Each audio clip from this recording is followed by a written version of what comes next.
Right now, we actually have no Filipino representation. In LA County, we have the largest number of Filipinos outside of the Philippines, and yet we have yet to elect a Filipino to the Assembly.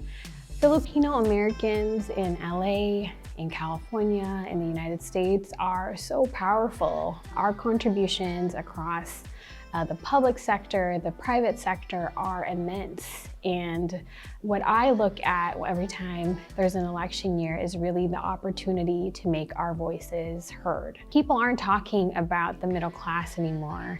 People aren't talking about opportunity. We are just talking about surviving. And that's not good enough. And that's really the power of government, is how do we use the tools of the public to our advantage to make sure that working families are at the forefront.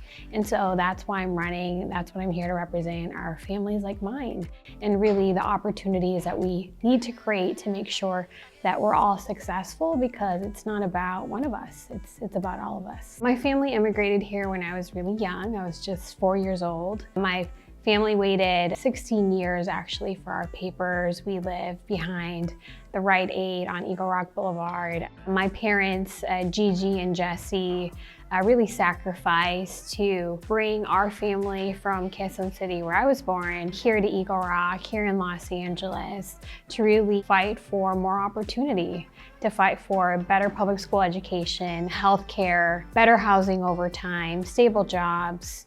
And the things that my parents fought for over 20 years ago are still the same things that I'm fighting for now, except now we find that these things are even further out of reach. There are 10 candidates total running in this race, and so I'm the only Asian American, the only Filipina American.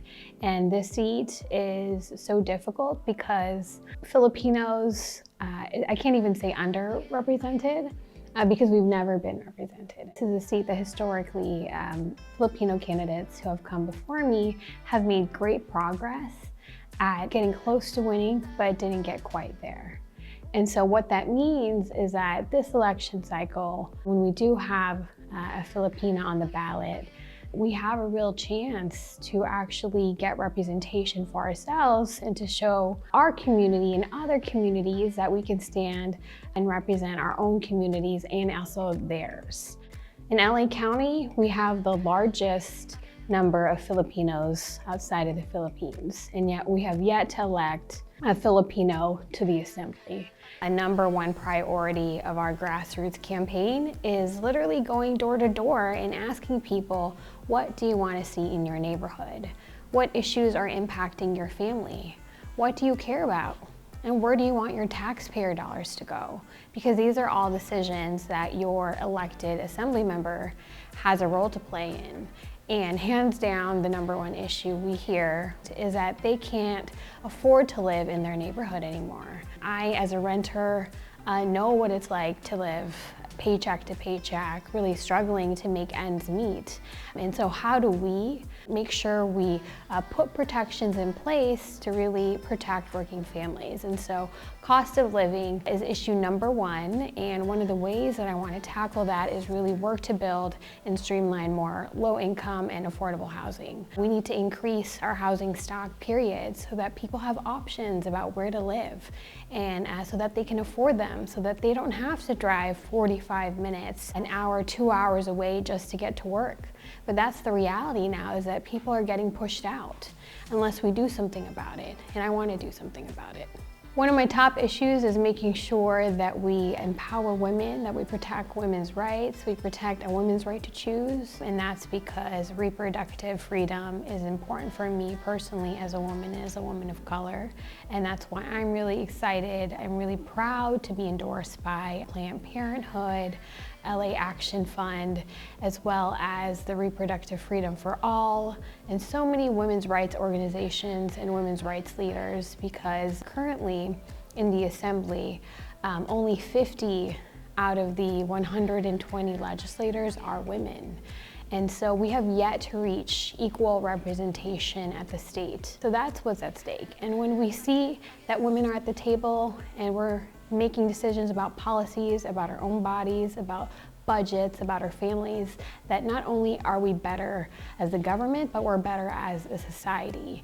And so I fully believe in women leading, whether it's Filipina, Latina, Black, LGBTQ+, I'm here, and I'm here to support women running for office, period. So for me to be able to run for office this year is actually an incredible privilege. And to be able to vote in every election cycle is an incredible privilege. So we have to exercise our right and our privilege to make our voices heard, because it is our duty. And when we actually do that, big things can happen, especially when we do it together. Hi, my name is Jessica Caloza, and I'm running to be the first Filipina American ever elected to our California State Assembly. And this is me represented.